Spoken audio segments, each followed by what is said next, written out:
Salut tout le monde, alors j'ai eu la chance de voir toute la série Peacemaker quasiment quand elle est sortie aux États-Unis, donc ça fait plaisir et je voulais vous partager mon avis. Donc il s'agit déjà du 11e projet du DC Extended Universe, de la première série par contre, et qui vient directement après le film The Suicide Squad en termes de sortie mais aussi en termes de chronologie d'histoire. Alors qu'est-ce que j'en ai pensé? C'est vrai que les avis sont quand même très très positifs, il a 94% sur le site. Sur les différents sites de notation.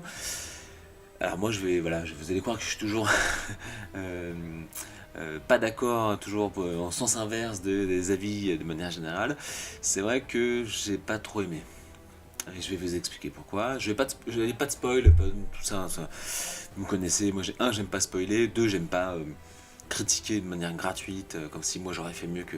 Voilà, c'est que mon avis personnel. Je vais vous dire ce que j'ai pas aimé, ce que j'ai bien aimé quand même, parce qu'il y a quand même des choses que j'ai bien aimé. Bien sûr, on va parler de la fin, la fameuse fin. Si vous l'avez pas vu, je vous inquiétez pas, je mettrai un truc spoil pour pas que vous le voyez, bref, pour pas que vous l'entendez. Et bien oui, je vais parler de cette surprise de fin, évidemment. Alors, ce que j'ai pas aimé, pourquoi j'ai pas aimé, c'est simple. C'est trop d'humour en fait. Trop d'humour. Alors, clairement, ça va plaire à des gens. Clairement, ceux qui ont aimé The Suicide Squad de James Gunn pour l'humour, alors là, vous allez kiffer. Mais là, ça va quand même, pour moi, hein, ça va trop loin. C'est trop vulgaire. Franchement, il y a des gros mots, mais à toutes les phrases.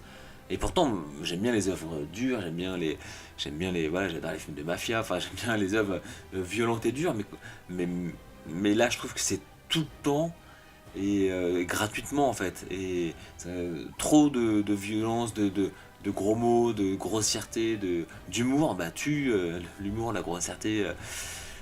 Au bout d'un moment, ça devient normal et bon, j'étais dans l'overdose d'humour et de grossièreté vraiment. Dans The Suicide Squad de James Gunn, il y avait beaucoup d'humour, c'est vrai, un peu kitsch, un peu grossier, un peu etc. Mais il y avait quand même deux trois scènes clés sur un ton dramatique et qui étaient respectées dans le côté dramatique. Quand la jeune fille avec les rats nous parle de son père et qu'on voit son reflet dans la vitre, en plus c'était plutôt beau en plus, c'était beau ce qu'elle racontait, mais c'était beau visuellement en plus.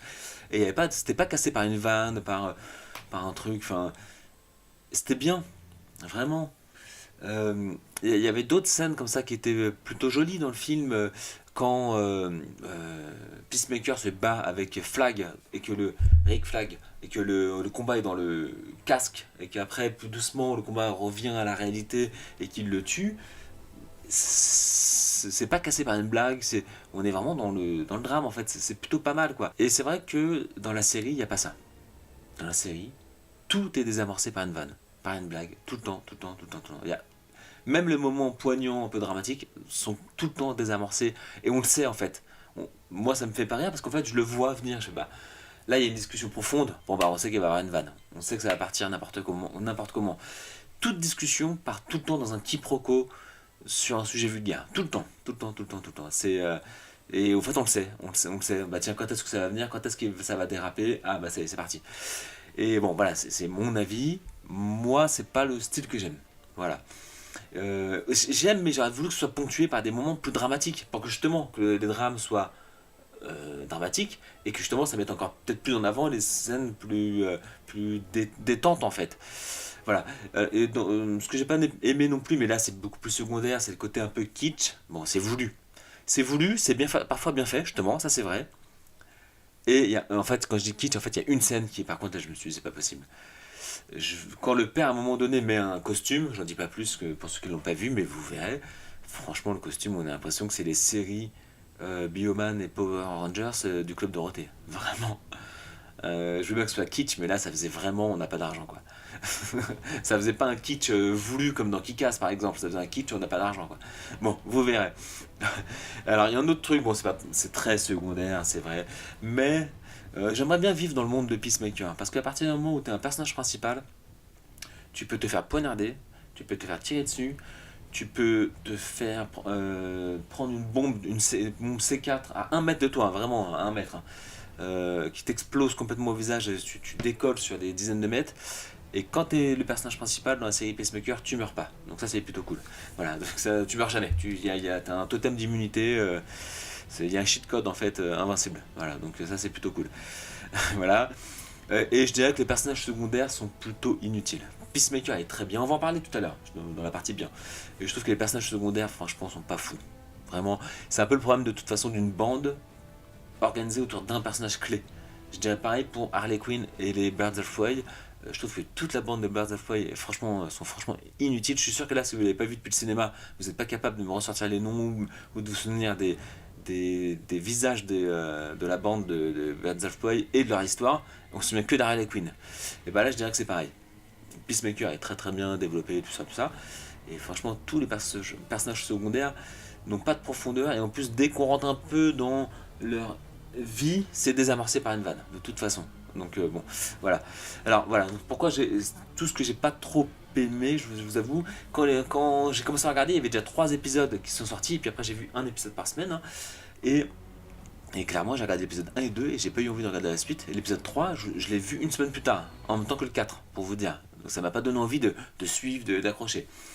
Alors ce que j'ai bien aimé, bah, justement en parlant de ça, c'est vrai, il faut avouer qu'à partir de l'épisode peut-être 5-6, en cours de semaine, je me disais tiens, c'est cool l'épisode de Peacemaker qui va arriver cette semaine là, j'ai hâte de le voir avec une petite glace. Enfin voilà, j'y pensais, j'ai hâte de retrouver les personnages. C'est vrai qu'au fur et à mesure, j'avais hâte de voir la suite de l'histoire, la suite des personnages. Voilà, donc ça a pris du temps, mais à la fin c'était quand même plutôt cool, faut avouer. Peacemaker qui est dans le film The Suicide Squad, il est un peu antipathique, il est un peu binaire, il y a les méchants, les gentils.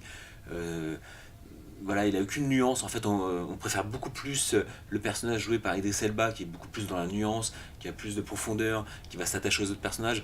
Et c'est vrai que Peacemaker, dans le film The Suicide Squad, il y a les méchants, il est gentil, je tue pas, point. Et je pensais avoir du mal à du coup m'attacher à lui dans la série. Je me suis dit comment il va faire, surtout que James Gunn, il est un peu, ouais, il a un style qui est un peu grossier. C'est pas très fin généralement son écriture.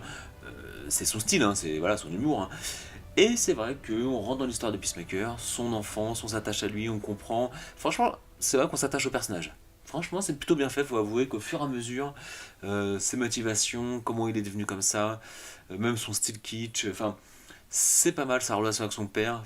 Vraiment, j'ai bien aimé, j'ai accroché. Je serais pas contre le retrouver dans un Suicide Squad 3 ou voilà. Franchement, ça va. Alors voilà ce que j'ai aimé. Donc c'est vrai que c'est peu, mais c'est quand même, mine de rien, important. Personnage principal, on s'attache à lui, on a envie de connaître son histoire, et au fur et à mesure, on a envie de connaître la suite de la série, de l'histoire. C'est plutôt pas mal. L'histoire principale, elle est. Bon, c'est une histoire pour faire une série, quoi. C'est pour faire une saison. Elle est pas folle, hein, franchement. J'en dirai pas plus. Maintenant, on va parler de la fin et de la surprise de fin. Donc là, je vais spoiler cette fois-ci, petite alerte, spoil, etc. Alors, c'est vrai que la surprise de fin, moi, j'ai eu de la chance de voir les épisodes au moment où ils sortaient. Donc, j'ai pas été spoilé. Ça m'énerve un peu ce monde dans lequel on vit où dès qu'il y a une surprise sur un film, une série, un jeu vidéo, comme tous les sites internet, les gars sur YouTube veulent absolument faire des clics, de la vue du clic, et ben ils vont tout de suite spoiler tout dire, enfin afficher la miniature avec en spoilant la surprise, etc. C'est vrai que c'est assez insupportable, quoi. Moi j'ai eu de la chance, du coup j'ai échappé à ça, j'ai vraiment découvert la surprise voilà, je regardais la série, hop, l'épisode est fini, l'histoire est finie, et au moment où ça se finit, qu'est-ce qui se passe? Ah, la Justice League qui arrive. Donc, clairement, premier avis, c'était top, c'est génial, franchement, belle surprise, ils n'étaient pas obligés de le faire, surtout que Warner nous sort, on ne veut plus faire de lien entre les différents sites, entre les différents films, séries, alors que finalement, là, c'était top, c'est ce que j'attendais. C'est vrai que je me demandais s'il y aurait eu il y aurait un clin d'œil quand même. Là, il y a carrément la Justice League. Donc ça, c'est top. Après, il y a le contre-coup. On se dit, bah mince, il n'y a pas Batman, il n'y a pas Cyborg, Superman, on voit pas son visage. On voit pas non plus le visage de Wonder Woman. Donc c'est vrai que dans un deuxième temps, on déchante un peu. D'accord. Après, moi, je m'étais dit oui, mais peut-être que comme Batman, il vient avec son avion, et ben il prend plus de temps et que les autres, ils se déplacent rapidement. Donc, et puis après, on a appris qu'en fait, Warner avait coupé au montage Batman et Cyborg et qu'il y avait bien eu des doubleurs qui avaient tourné pour Batman et pour Cyborg. Donc non, c'est vraiment voulu de la part de Warner, ce qui est complètement stupide puisque même s'ils veulent rebooter Henry Cavill et Ben Affleck, ça se passera dans Flash. Donc ça se passera dans 2 films encore, Black Adam et Flash. Donc jusqu'à là, qu'est-ce que ça leur a coûté de mettre Ben Affleck? Qu'est-ce que ça leur a coûté, quoi? Enfin bon, bref, voilà, on va pas rentrer dans les détails. Je vous ferai une petite vidéo des petites news d'ici Extended Universe bientôt. Donc voilà, mais en tout cas j'ai été content, voilà, de les retrouver, même si on peut se dire, voilà, clairement Warner coupe au montage des autres. Bref, ce que j'ai bien aimé, faut dire quand même, c'est qu'à la fin on a vraiment des ponts avec les films du DC Extended Universe. Comme je viens de le dire, Justice League, voilà, on voit Superman, Wonder Woman, Aquaman, Flash, et on voit aussi beaucoup Amanda Waller, qui fait partie, qui est la chef des Suicide Squad dans le premier film et dans le deuxième film. Et c'est limite la première fois, parce que c'est vrai que pour l'instant le DC Extended Universe, il y a 2 univers. Il y a vraiment les héros et Suicide Squad. Et il n'y a pas de lien pour l'instant. Le seul lien qui existe, c'est Batman qui rencontre le Joker de Jared Leto à la fin de Justice League de Snyder. Et là c'est le deuxième lien, on va dire. Il y a Amanda Waller, il y a la Justice League, voilà. Donc dans le même épisode, à 1 minute d'intervalle, on voit les 2 personnages. Donc c'est plutôt pas mal, franchement. Mais je me demande ce qui va se passer parce que c'est vrai que ça c'est cool. À la fin, bon, je vais pas raconter ce qui se passe à la fin, mais il se passe un truc avec Amanda Waller. On se demande ce qui va se passer pour la suite de la Suicide Squad du coup. Donc ça j'ai bien aimé, c'est vrai, faut avouer. Alors en conclusion, je dirais quoi? En fait, j'ai l'impression que la série Peacemaker, c'est un peu une fusion entre le film The Suicide Squad et Shazam, le film. Pourquoi? Je vais expliquer. Alors déjà, The Suicide Squad, est-ce que j'ai besoin d'expliquer? Les mêmes personnages, le même ton, la même réalisation, le même humour, ok. Et en même temps, on retrouve le côté... Il y a 150 clins d'œil à tout le DC Extended Universe dans Shazam. Dans Shazam, il y a une trentaine de clins d'œil en tout. Sur l'univers DC Extended Universe, hein, ça va de la peluche qui traîne au fond à vraiment nommer les personnages.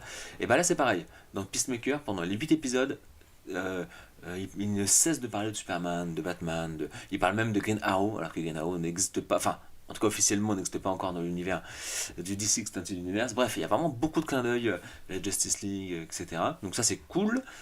Et donc du coup c'est vrai que j'ai eu l'impression d'être dans un mélange entre Shazam et The Suicide Squad. Et à la fin de Shazam, Superman, la tête est coupée. Et là à la fin de Peacemaker, il y a Superman mais on voit pas son visage. Voilà, donc voilà, il y avait un mix entre les deux. Mais moi c'est vrai que dans le style film qui réunit les mots-clés super-héros, humour, kitsch, eh ben, je préfère largement Kick-Ass par exemple. Vous voyez, si on prend ces 3 mots-clés, on peut mettre effectivement Suicide Squad et Peacemaker, mais on peut mettre aussi Kick-Ass. Mais je trouve que Kick-Ass, malgré l'humour, le côté kitsch, etc., ce qui doit être profond est bien travaillé. L'évolution du personnage, sa psychologie, les scènes clés, quand il se fait torturer, franchement, comment c'est dur quand même dans Kick-Ass. Le pourquoi du comment, pourquoi il fait ça, qu'est-ce qu'il a appris. Et voilà, donc j'aurais voulu en fait que ce soit plus du Kick-Ass que du James Gunn en fait. Voilà. Et là James Gunn il a dit, hein, il se lâche, il va à fond, on voit franchement voilà. Donc ça c'est vrai que ça peut être bien un réalisateur qui va à fond au bout de son idée. Voilà. Mais on est plus dans du super, vous voyez le film de James Gunn Super, qui d'ailleurs est sorti après Kick-Ass, et sur la couverture du Blu-ray, je l'ai d'ailleurs, il y a écrit Kick-Ass mais en plus fou, plus kitsch, plus je sais pas quoi. Et bah c'est ça en fait, on voit que James Gunn aime Kick-Ass mais il va aller plus loin que tout ça. Et est-ce qu'on aime ou est-ce qu'on n'aime pas? Bah les goûts, les couleurs, chacun son avis, il n'y a pas de souci. Voilà, je vous ai donné mon avis, sans trop spoiler, sauf sur voilà, la fin. Voilà, donc vous me direz quand vous verrez cette série. En France, c'est toujours pas près d'arriver. En Blu-ray non plus, il n'y a pas de date, il n'y a rien, donc on verra tout ça. Bon, mais c'est vrai que j'ai hâte quand même que ça sorte en Blu-ray, un truc comme ça, pour me les remater quand même. Voilà. Et bien on se retrouve bientôt pour une vidéo sur le DC Extended Universe avec toutes les news, vous verrez pas mal de choses à dire. Allez, salut!